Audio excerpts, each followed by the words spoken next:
My name is Nick Patrick and I run the Sheffield International Trade Centre. We're part of the Sheffield Chamber of Commerce. Today on this International Trade Live event, I have invited Christopher Smart from the Department for Business, Energy and Industrial Strategy to talk specifically about the changes to standards and markings which will come into play on the 1st of January 2023.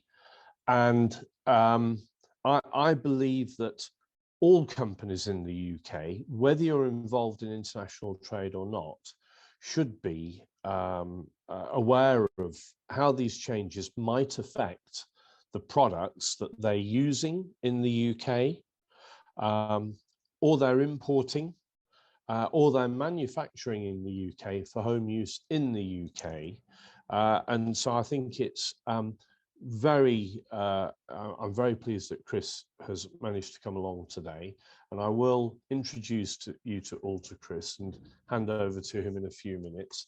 I just want to take the opportunity to talk about the Sheffield International Trade Centre. And I'm going to share my screen just to flip through a few slides very quickly. I hope you can see that, or you will do just now. Can everybody see that? Yeah, can see that fine. Okay, that's great. I can't see my control screen, so I'm just trying to work out why. There we go. Is that okay, Jess? You can see that all right? Yeah, absolutely fine. Good. Okay, so the first thing I want to talk about, because this is quite a big issue, and interestingly, this morning I was looking at an article by HMRC where they noted that they have come to an agreement with 8 companies in the UK for I think it was a £2.5 million settlement for illegal exports, goods which should have been controlled by an export license. And rather than going down the prosecution route, they have agreed with these 8 companies that the combined fine will be £2.5-ish million. And I think it's really important to that all companies understand why being compliant as far as customs are concerned, and I'm not just talking about HMRC, I'm talking about Europeans and West of the world customs, and as an importer or an exporter of record, you have to be able to prove that you are compliant. And last week, the British Chambers of Commerce just published a paper, a blog actually, saying that enforcement rules have really been ramped up since the beginning of January this year. This is not an unexpected occurrence. HMRC have been saying that after the end of the transition period and then the 12-month easement period, they would be ramping up compliance issues, and they are issuing penalties from 2,500 up to 10,000 for companies who are deemed non-compliant. And criminal prosecution is possible, and your company could be flagged as a non-compliant operator, which means that if you want to apply for authorizations in the future, such as customs warehouses, inward processing relief, etc., you may have difficulties applying for that. And I was talking to an HMRC officer just before Christmas, and you know, it used to be if you get audited, but now he was saying it's when. And so, you know, I have a question for everybody. How many delegates on this call understand actually what customs compliance means? I think it's really important that that companies understand their liabilities and their responsibilities. And I do run compliance audits on companies. I've probably run about 150 of these audits up to now, and we do get some absolutely fantastic testimonials from some of the companies who we work very closely with. And really linking into the customs compliance audits that we run, and key to this are the training programs that we're running here. And our training manager, Christine Lamb, has recently developed what we call the Export Toolkit, whereby 50% funding is available to do a number of our courses and book them all in one go. And you can see in there customs compliance, procedures and compliance. We're looking at the export process, Incoterms and commodity codes, and a few more. And then one of the premier training programs that we run, and it is really very well known, this, and many job offers in this field actually request an ITOPS qualification. ITOPS means International Trade Operations and Procedures. It's a recognized international qualification. And once again, if you are a Sheffield-based company, we have managed to secure a 50% funding available from the Skills Bank. And I do just want to promote those because these will help you in all aspects of your international trade activity, whether you're importing or exporting. Sheffield International Trade Centre are also HMRC approved customs brokers. And to that end, we are completing declarations for imports and exports and offering free of charge advice for all our clients in this field. And we are actually an AEO authorised customs broker. For those of you who don't know what AEO authorization means, it's one of the trusted trader standards, and approved economic operator is what AEO means. And it actually means that we have achieved the highest level of compliance for global customs. And that's quite an accolade. We complete import or export declaration submissions for any particular type of import, whether they're inward processing relief, warehousing, PVA, etc. We will make sure that all of your dealings are compliant.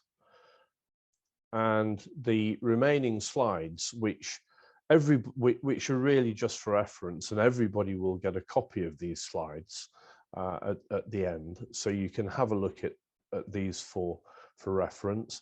Of course, we are a Chamber of Commerce. We do have a membership, and I've just put the details on there, the contact details of everybody who's involved in the international trade side and the wider chamber. So with that, I'm going to stop sharing. I'm going to introduce you to Christopher, and if anybody has got any questions, please use the chat function, or if you wish, there will be time for asking questions at the end, where either you can use the chat function, or if you wish, you can put your hand up and you can speak to the screen.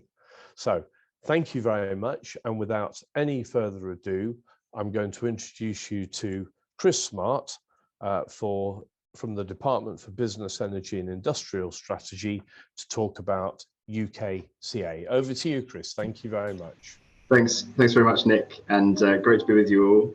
It's really great to be speaking to the Sheffield Chamber. We know Sheffield is a huge area of manufacturing for the UK, so it's really nice to be with you, albeit virtually. I'm just going to get my screen up, so do bear with me while I just share the presentation that I'm going to do today.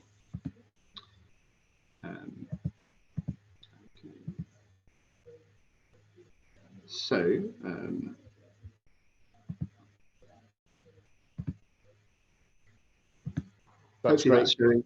That's great, Chris. We can see that. Thanks. Excellent. Great news. Thanks, Nick. Okay. So good morning, everyone, and thank you for joining the presentation today. I'm going to be speaking, as Nick said, on the UKCA mark, which is the new domestic regime.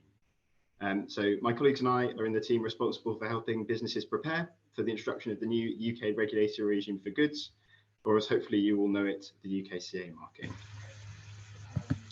So this morning I'll spend around 25 minutes talking through how to place manufactured goods on the market in the UK. I'll cover both the market in Great Britain and also in Northern Ireland, and both the UKCA and the markings which are in place for Northern Ireland, which has, as hopefully you know, slightly different rules. I'll cover off the key changes in the new regime today, and it'll be a basic introduction to most of the key concepts. So it will include the UKCA marking, which is the new domestic regime, which replaces the CE marking. It'll update on when you need to comply with these requirements. I'll talk about some of the roles and obligations of economic operators, so those people that might be up and down your supply chain. And I'll also talk about placing goods on the market in Northern Ireland, where there are slightly different rules.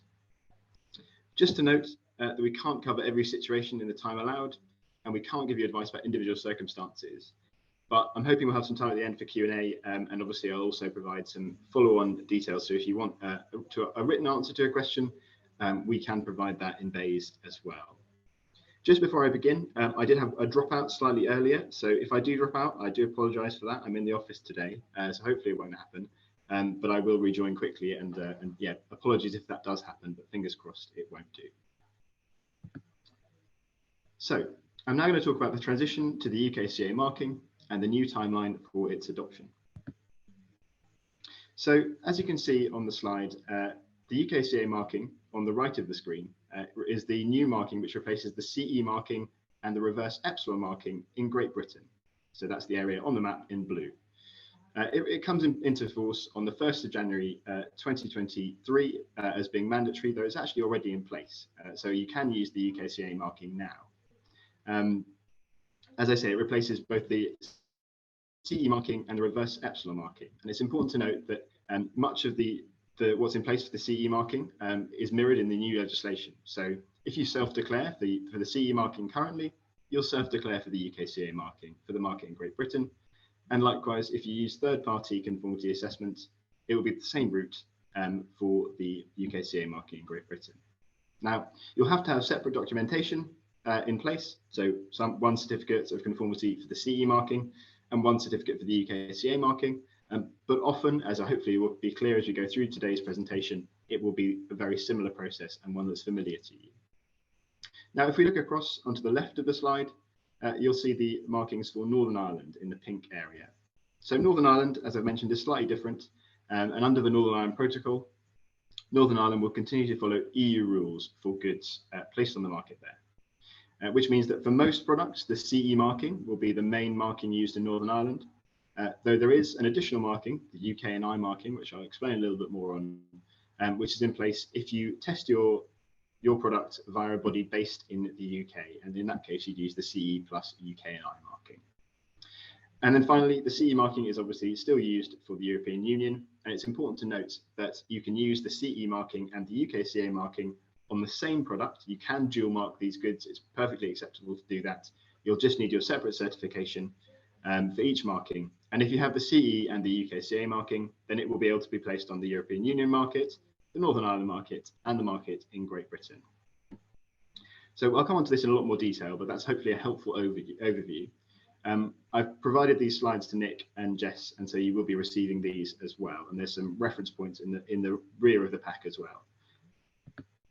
So in terms of the timeline, I just wanted to kind of highlight what we're kind of looking ahead to.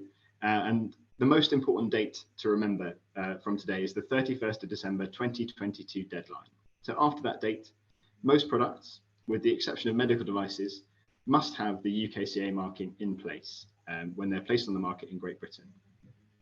Now, as you can see from the slide, for medical devices, we recognise the CE marking for slightly longer, given the difficulties that the extra conformity processing that is in place for medical devices. So for those, you have until the 30th of June 2023 to transition to the UKCA marking. So it's really important to note here that this is the final deadline. There will be no further extension to this standstill period, and we strongly encourage you to begin preparing as soon as possible. Now, this is particularly the case if your product requires third-party testing.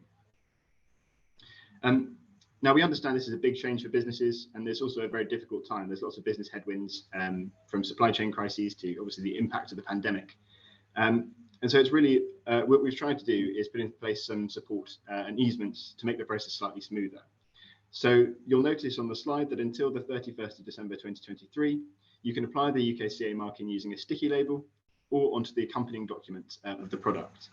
This is to allow businesses to take a bit more time to adapt their molds, and so it won't be necessary to affix the marking directly onto the product, at least initially speaking. And so, yeah, so that's one easement we've put in place. And then following that, we've also got the kind of final deadline, which means that from the 1st of January 2024, the marking must be applied directly to the product unless specific legislation states otherwise. I can't see the chat, so are there any questions so far, or is that all good so far? There aren't any questions yet, Chris. Lovely. Okay, I will press on. Thank you, Nick. So on this slide, you'll be able to see a list of product areas covered by the UKCA marking. There's no need to take notes. We'll make sure this goes out to you all afterwards.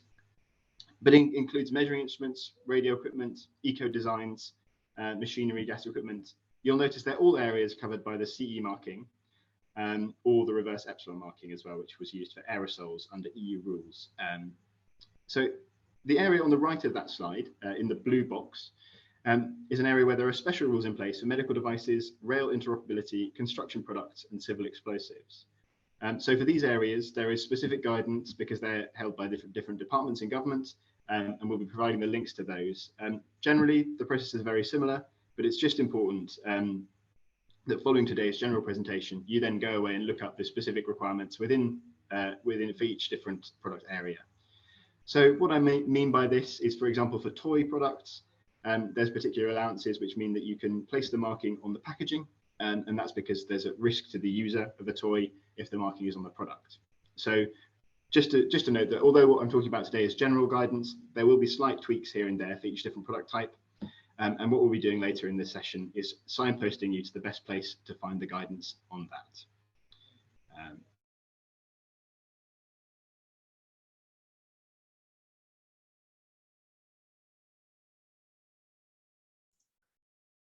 I think Chris has dropped out slightly. Hopefully he'll come along very soon. We did have this problem when we were just doing a test run before we opened the floor. This meeting is being recorded. I think I'm out there. Can you hear me okay, Nick? Yes, we can, Chris. If you just want to share your screen again, that would be great. Apologies for that, Ron. It's no problem. Despite being in the office, I think we haven't quite managed to get the perfect IT system up. If there is such a thing as the perfect IT system. Okay, do bear with me. That's great. We can see that. But we can see your notes as well, actually, Chris. That's better. There we go. Yeah, great. So did I cut off at the start of this slide conveniently, or should I drop back one? If you could drop back one, that would be great. Okay. From here.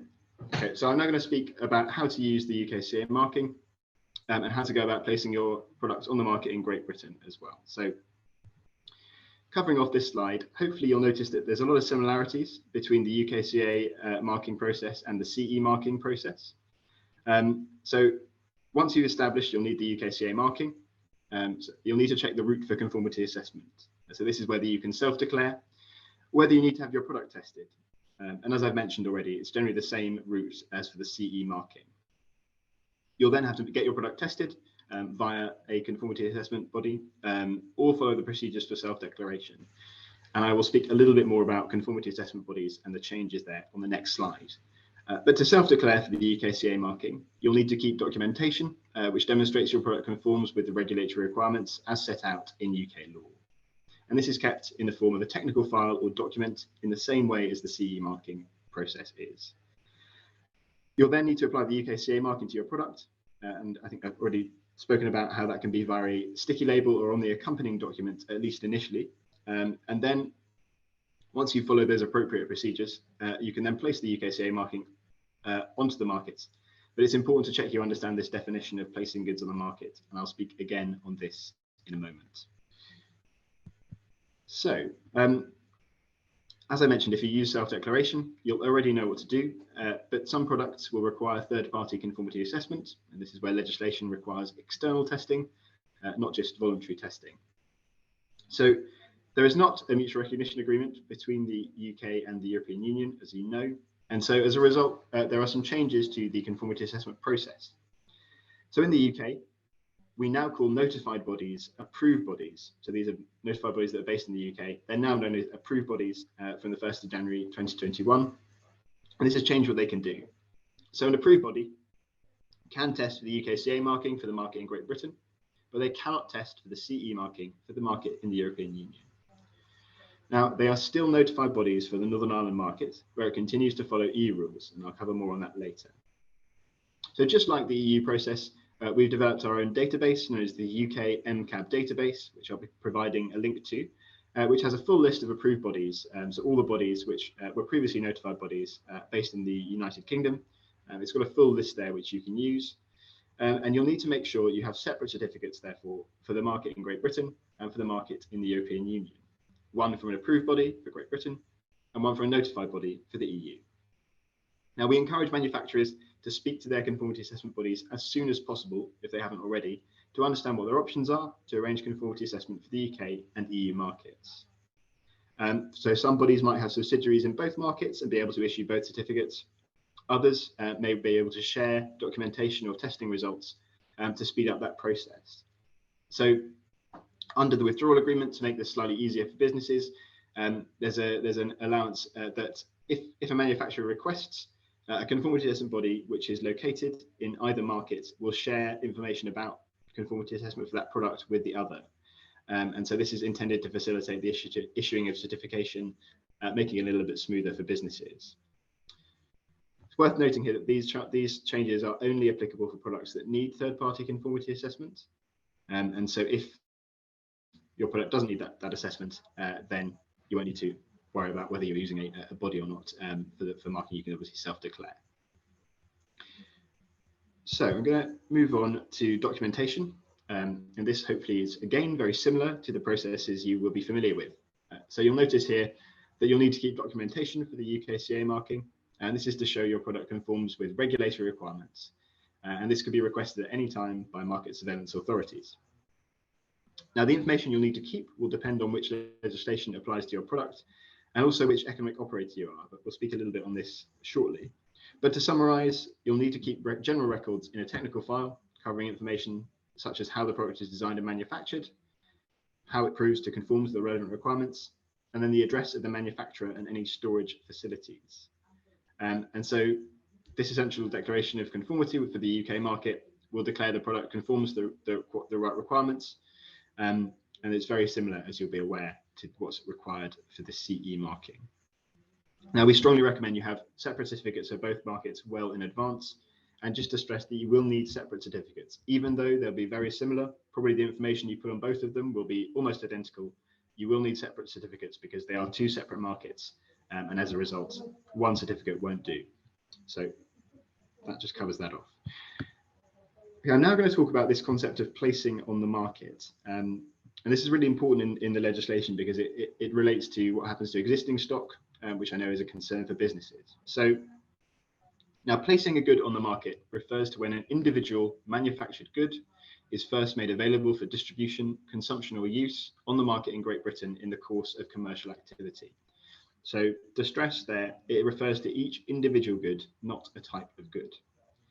Now, to prove that you've placed a product on the market, you can use documents normally used in business transactions, such as an invoice or a contract of sale. And it's worth noting here that a product doesn't have to be physically in Great Britain to have been placed on the market there. It can be done remotely. So under the legislation, the only economic operators who place goods on the market are either manufacturers or importers. And just there are some other terms which you may notice in your legislation, depending on your product type. So, for example, machinery, which includes putting into service as well. But there's guidance on that in Gov.uk. So, in terms of what placing on the market actually means for goods, what we've tried to do here is summarize or contextualize, if you like, the impact of placing a good on the market for existing stock. So you'll notice basically here that we've got this example of a printer. And essentially, we've introduced legislation as government, which means that you can continue to place CE marked goods on the market until the end of this year. And that's really important to say, until the end of this year, so until the 1st of January 2023. But on or after the 1st of January 2023, the manufacturer will need to follow different rules when placing a product on the market in Great Britain. Now, what that means in sort of practice, we can demonstrate with this printer example. And so we've got two printers of the same product type, but two different individual goods. And so we'll begin with the printer on the left. So this is a printer that is placed on the market in Great Britain for the first time before the end of this year. So before that cutoff date of the 1st of January 2023. Now, because it's before that date, a CE marking is acceptable or a UKCA marking is acceptable. And because it's placed on the market before that date, the individual good, any good that's placed on the market before then can continue to circulate to its end user using a CE marking. And it can circulate for as long as necessary. As long as it's placed on the market, there is no cutoff date for that good. It can be on a shop shelf for however many years, and there's no issue with that because it was placed on the market before the required date. But for a different individual printer of the same product type, but a different individual good that's placed on the market in Great Britain for the first time after that cutoff date of the 1st of January 2023, you must use the UKCA marking. And this can be attached via a label or on an accompanying document until the 1st of January 2024, but you cannot use the CE marking from the 1st of January 2023 for a good placed on the market in Great Britain. Obviously, it could be there alongside other markings, but you will need the UKCA marking. So I'm happy to answer this in a little bit more detail in the Q&A session as well, because I know it's a kind of complex area, but hopefully that explains it reasonably clearly in terms of, well, essentially we're trying to put this in place to avoid the need to remark stock, because that's obviously costly and time consuming of a business. And so hopefully that makes that a little bit clearer.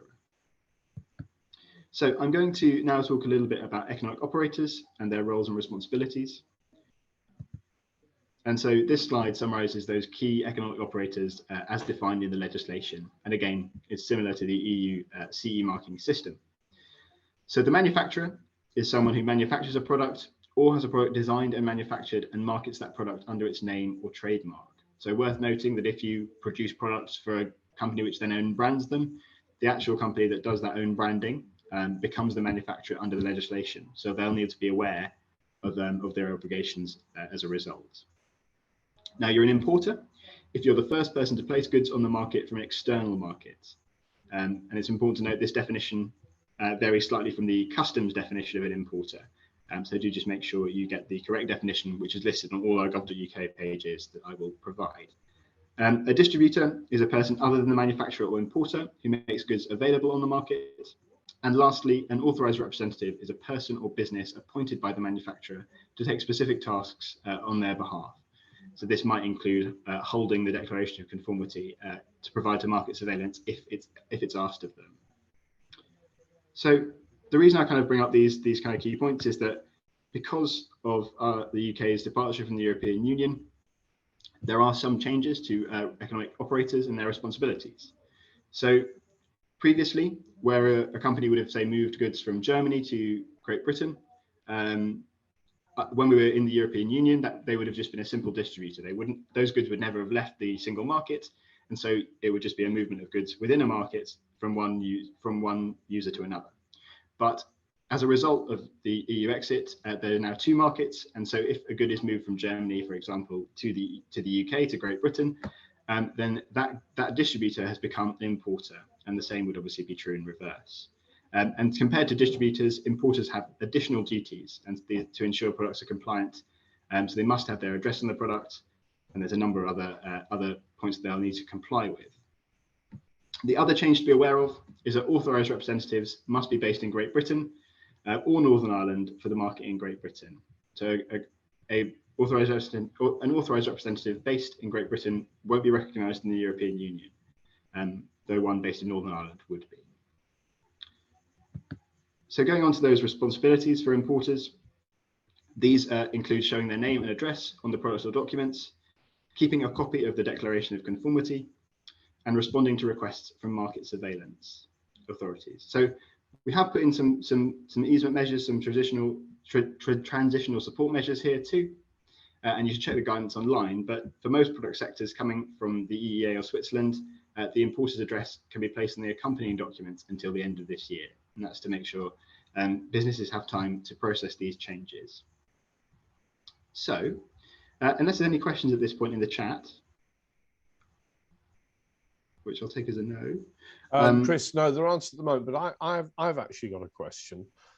Because you say that labelling goods with importers' details, which includes the name and address of the product, can be on the accompanying document. But after the 31st of December, I mean, supposing the product's a very small electrical device that's going to be placed on the UK market, and how do you actually mark that if you've got to have all that information on it? So it's a really good point, and I'm glad you brought it up. Thanks, Nick. Essentially, where there are exceptions in legislation under the CE marking, it will be the same for the UKCA marking. And so for products where it's physically not possible to place those importer details onto the product, that will be detailed in some guidance I'll be linking to. And that's really the next step, I think, for businesses today, is that I've spoken in general terms about the guidance, but there will be very specific details, like where you can place the importer address, which will be detailed in the particular guidance for a product sector. It's worth saying as well that if you might well have more than one importer, and so in terms of the address you'd need to provide, you can choose a primary importer, so you don't have to provide different addresses for different products going to different importers. So also good to flag that point as well. But thank you for raising that, Nick. Does that answer the question? Yes, it does. Thanks. Great. Okay. I'm going to move on to placing goods on the market in Northern Ireland. So obviously, until now, we've focused on the market in Great Britain, but I'll cover for this final part of the presentation a little bit about Northern Ireland and what's working there from a regulatory perspective. I won't be able to talk about customs, tariffs, or other arrangements around the protocol, though, just to flag. So, as I mentioned at the start of the presentation today, goods will need to meet EU regulatory requirements to be placed on the market in Northern Ireland, and this is for as long as the Northern Ireland Protocol is in force. So, as Northern Ireland continues to align with EU rules, this means that the CE marking continues to be the conformity marking for most new approach goods.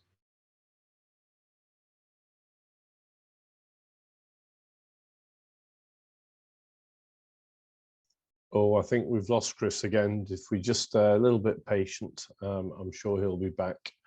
I do apologise for this. I think Whitehall need to get a new system. This meeting is being recorded. Apologies, I'll reshare my screen, another dropout. You're all being very patient. Thank you very much for that. That's fine, Chris. Thank you very much. It's very interesting. I'm sure people can be patient.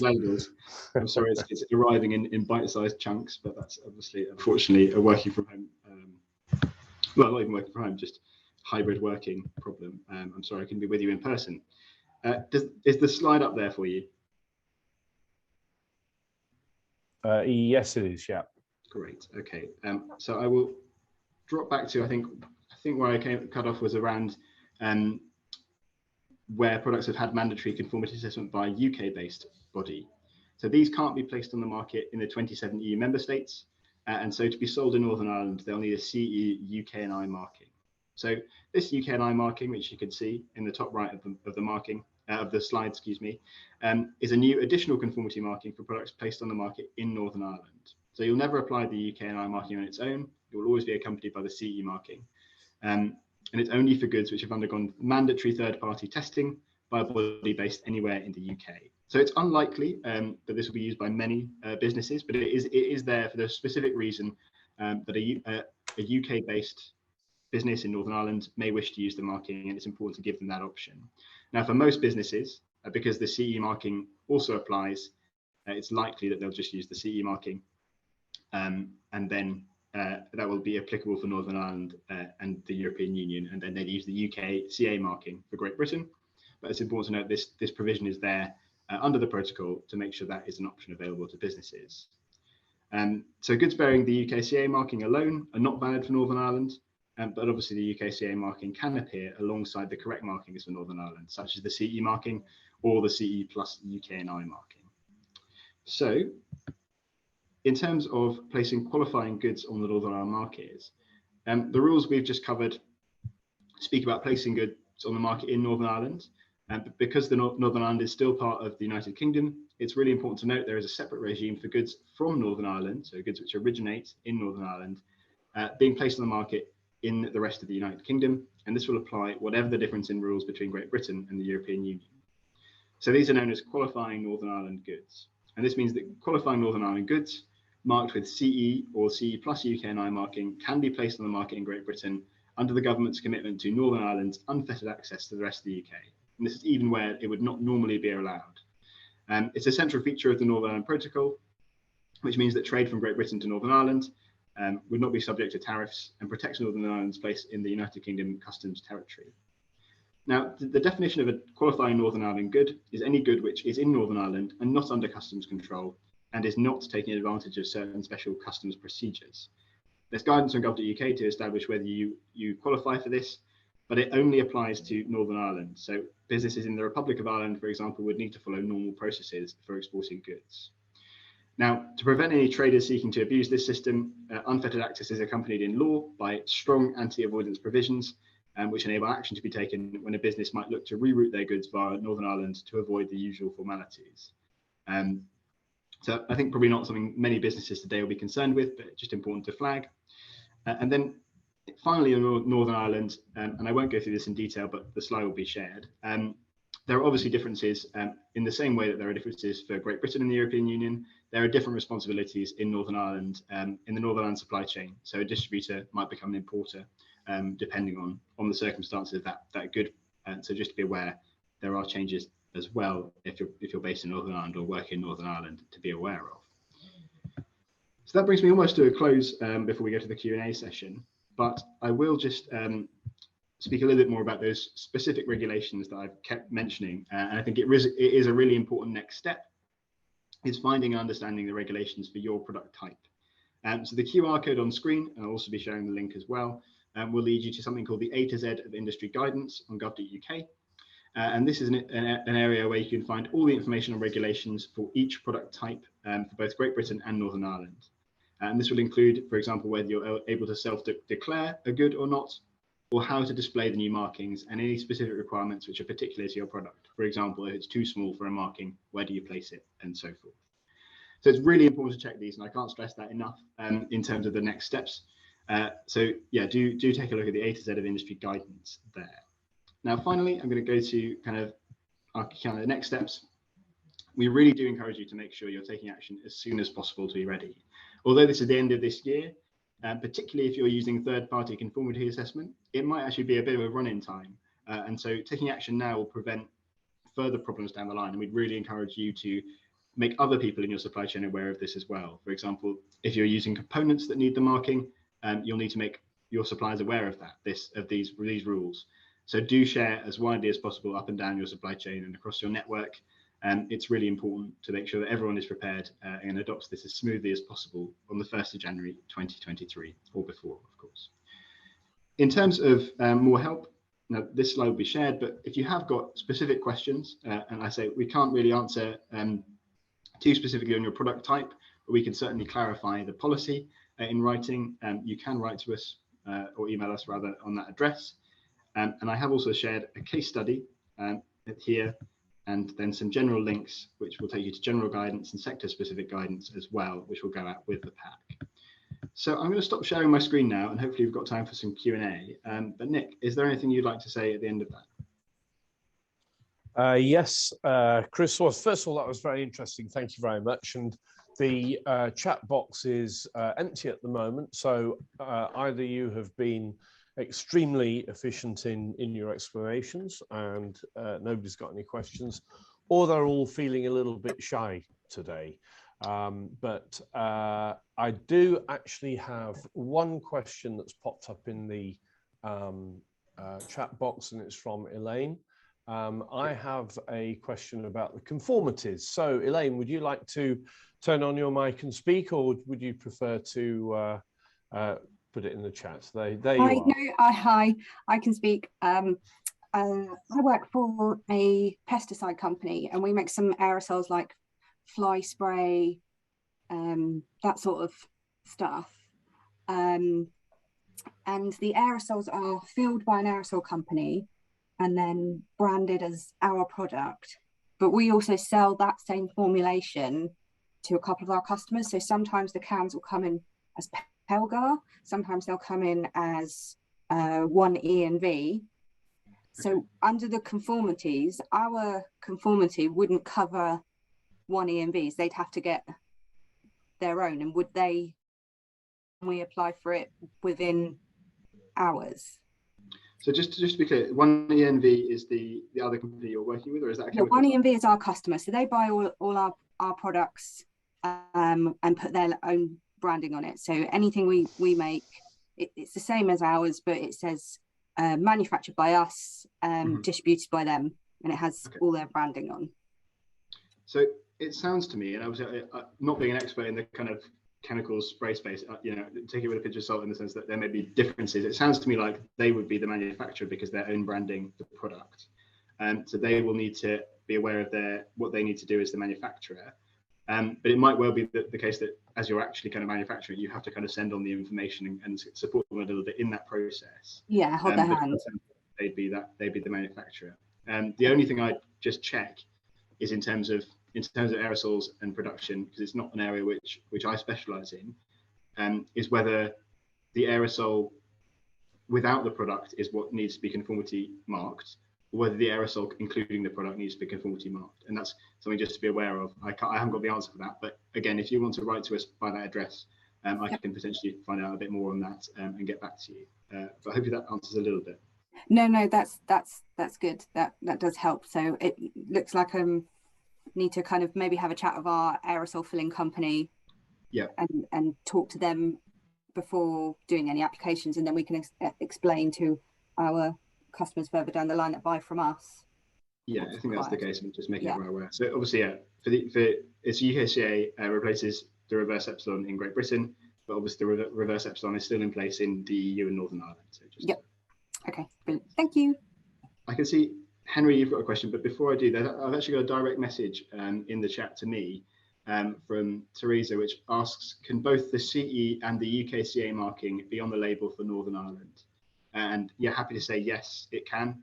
And having the CE and UKCA marking in place for Northern Ireland will mean it can be placed in Great Britain, it can be placed in Northern Ireland, and it can be placed in the EU market. So it will be everywhere your product, if you traded with the EU previously, would have gone. So hopefully that answers that question.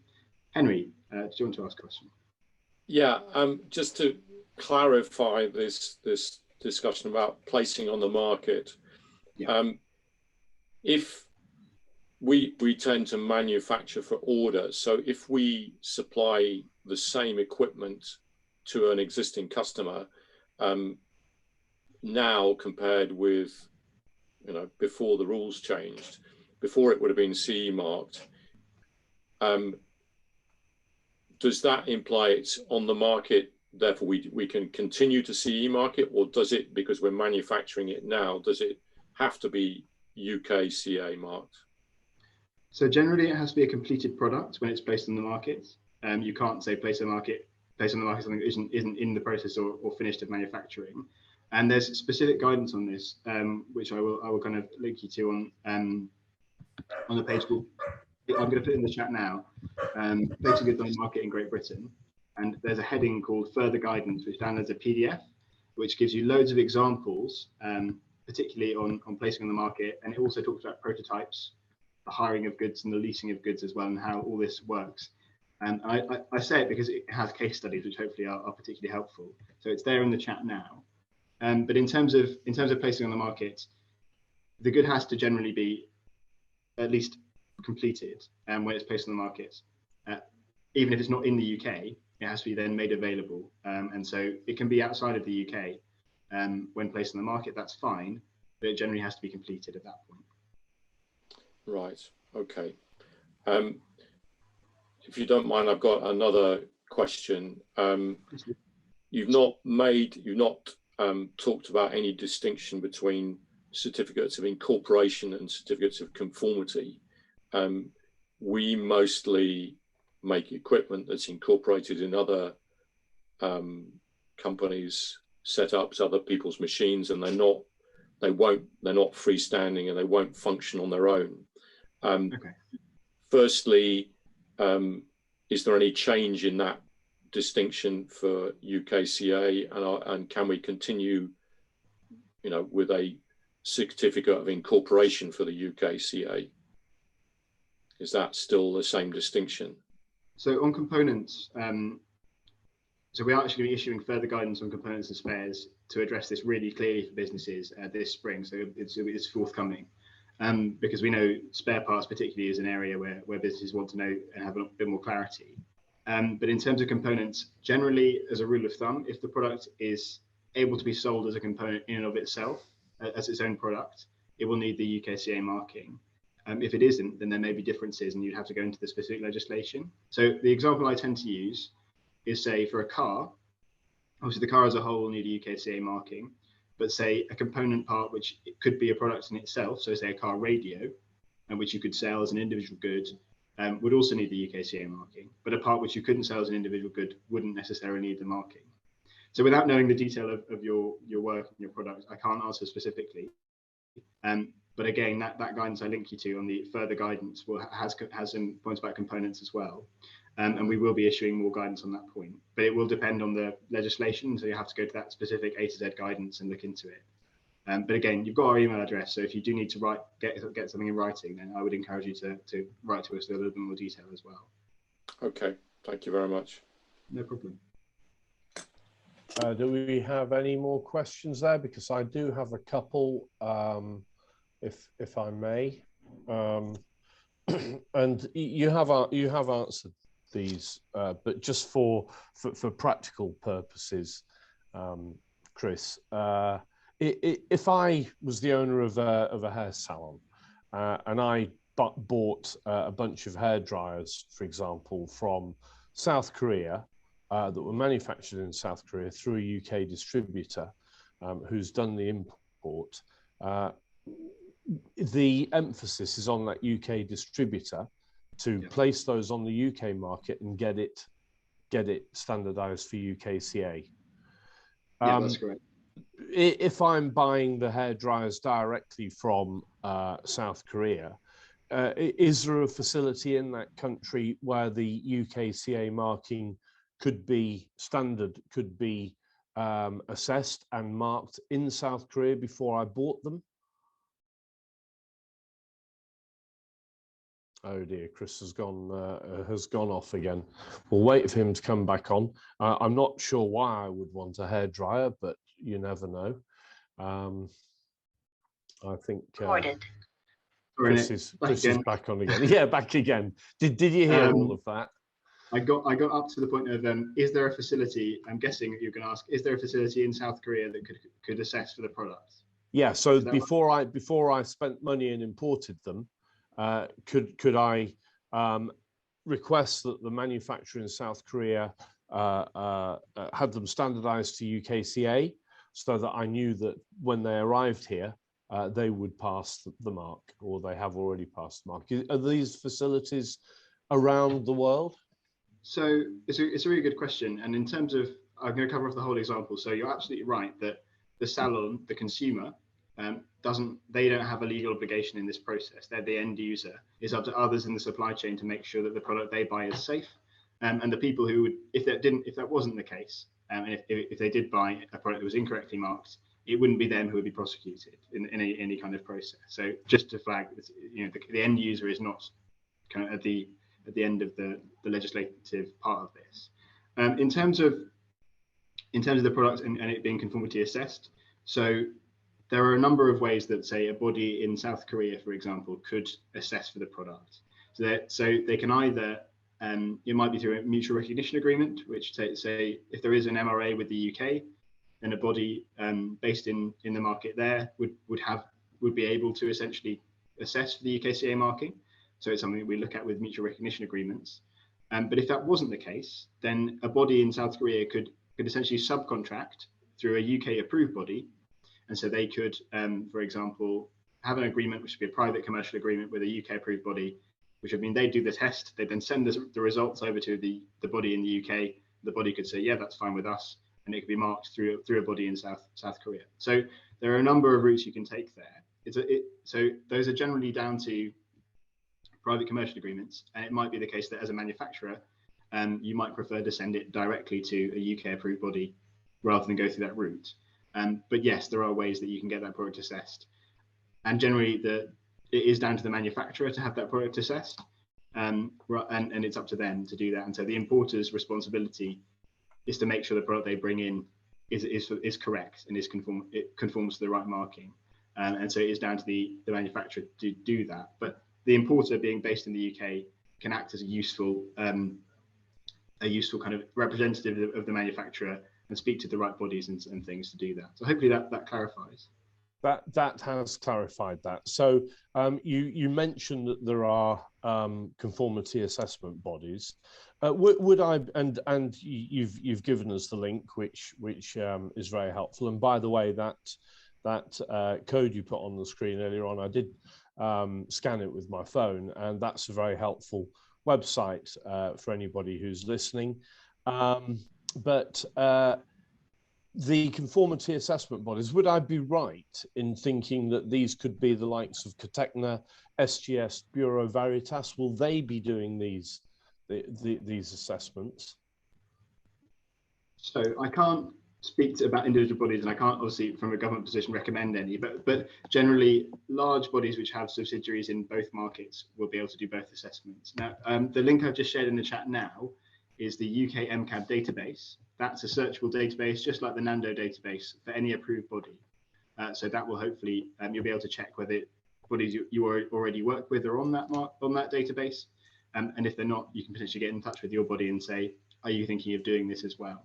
So we'd encourage a lot of dialogue with your conformity assessment body if you have to use one, because that will encourage them to make sure they've got the correct markings. And if not, they'll be able to tell you where to go and hopefully provide your certificates to a body which does provide the right marking. So you'll need to speak to them, and the sooner the better on that front. Okay, fine. So great. So if some of the companies I just mentioned are on that list, then I know for fact that they have got offices in most countries of the world, and therefore should be able to act as the UK standard authority for getting goods UKCA standardized if I'm buying goods from South Korea, for example. That's how it would work, I guess. Okay. Yeah, there are obviously international cabs which are able to do that. I can't recommend them for obvious reasons, but they do exist. Okay. Well, I can't see any more questions on the chat. And Alex, you've just put your hand up. Would you like to ask the question? There we are. Can you hear me now? Yeah, we can, Alex. Thanks. Thank you. So I just wanted to ask about placing on the market again. So we make products, they're lights for use in explosive atmospheres, so ATEX. We have some product made abroad, and we have some product which is made in our factory here. And in fact, downloading the link and the document that or going to the link that you sent, it talks about a fully manufactured good is placed on the market when a written or verbal agreement to transfer ownership or possession or other property rights in the product is exchanged. So with our competitors who might bring in products from abroad, they would place an order on the manufacturer, which could be in Germany, for some lights, and they would bring it in and they would hold a stock. And so because this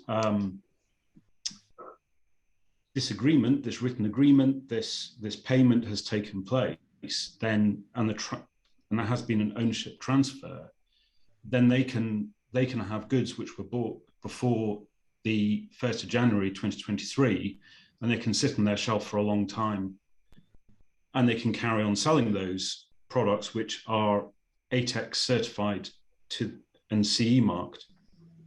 For us, we can make product here which is, as far as we're concerned, it's available to sell on the market, and it's on our shelves downstairs. So we make a lot of stock, and we put it on the shelf because we need to be able to sell it when the customer wants it. People in the businesses we sell to, they want goods urgently. And so we have to have the stocks in place. But what this means is that compared to our competitors that are importing goods, it seems to me that we're penalized because we can't demonstrate that the goods are on the market, even though they are on the market and they're waiting there to be sold, because there's been no purchase, no transfer of ownership. So that seems a bit unfair to UK manufacturers compared with people who are bringing in products that are made overseas. It's a really important point, Alex, and I'm happy to speak a little bit about it. So an invoice or contract says one of the ways you can prove is placed on the market, but also if you prove it's been made available. So for example, if you have a stock, like you say, of goods which is up for sale, and you can evidence that potentially using like demonstrating that it's available for sale through a website or whatever, that also might be a way of doing that. And so from the sound of it, I would say that those products that you hold and are essentially available to sale that would be fine. They would be placed on the market and they'd be completed. And so it wouldn't be quite the disadvantage that you mentioned. Right. The other thing I'd say is that in terms of why we've put this in is essentially to ease any supply chain issues that might be there. Now, obviously, say your example, say a German manufacturer of lights under ATEX, they will have a limited number of stock that is completed before the end of this year. They won't be able to just keep pushing CE mark stock after the end of this year, because if it's manufactured, so they have a limit in terms of what they can place on the market here before then. Now they might be able to put some on the market, like you say, they will be able to put some stock in place. Mm-hmm. They can't. It has to be made available in the same way your product will have to be made available. It has to be up for sale, and so they can't just stockpile huge amounts in a warehouse that isn't then available for sale. And so there's obviously economic issues to that. It's having that much stock is potentially costly to businesses, and we don't anticipate it's going to be a huge problem. Mm-hmm. But the reason it's there is to just make the supply chain kind of bump, if you like, a little bit smoother. And obviously there are issues to that, and we understand that, but it shouldn't disadvantage UK businesses, because they can also prove their products are on the market as well with the CE marking. And so, yeah, an invoice and a contract scale is not the only way.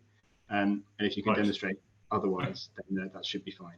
Okay, so I fully accept that the document that you've linked us to is very general, but what you've talked about is a specific circumstance. So do you have something which will list out this specific circumstance in black and white? So I will just link it to you, and it will be there hopefully for so it's the A to Z of industry guidance. There's guidance for different product sectors within that, and you can go into that. You can then look at the area for your product sector, and then that will have that guidance for both the market in Great Britain and in Northern Ireland as well. So that hopefully will give you that guidance. Again, if you can't find it, I would encourage you to reach out to us via that email address, and we can clarify the policy as well. And that's part of why that is there, because we understand it's a complex area. It covers a huge amount of different product areas, and we're obviously doing our very best to work with businesses on that. So if you can't find it, do reach out to us via the email address, and we'll be able to provide clarity. Okay, thank you. No problem. Okay, so if anybody's got any more questions, it would be fantastic if you could ask them now. Sorry, I'm just copying these links onto a Word document so we can. So they are all those links are in the slide presentation at the back as well, Nick. Just so you're aware, they're all there. So hopefully they'll go through in that PDF. Okay, well that's great. Well, we will be sending out copies of Chris's presentation and mine actually to all the participants after this event, and as there are no more questions, and as it is about 1 minute to 11, and we never like to run over because I know that everybody are very busy, I would like to thank everybody who joined this International Trade Live event today and took your time to listen to this really important subject. I'd very much like to thank you, Chris. I thought the presentation was excellent. And if anybody does have any questions or thinks of something that could create them a little bit of difficulty and confusion, please get in touch with me. My contact details are on the presentation I will send to you, and in turn I will ask the question of Chris. We are having the next International Trade Live event. It's probably going to be towards the end of June. We have got a couple of guest speakers. For the life of me, I can't remember what the subject is about, but it's going to be really interesting, whatever it is. And keep an eye on our newsletters, keep an eye on the Sheffield International Trade Centre LinkedIn page, because that's where we post an awful lot of stuff. And if anybody is interested in talking to me about the compliance audits we run, please don't hesitate to give me a call or send me an email.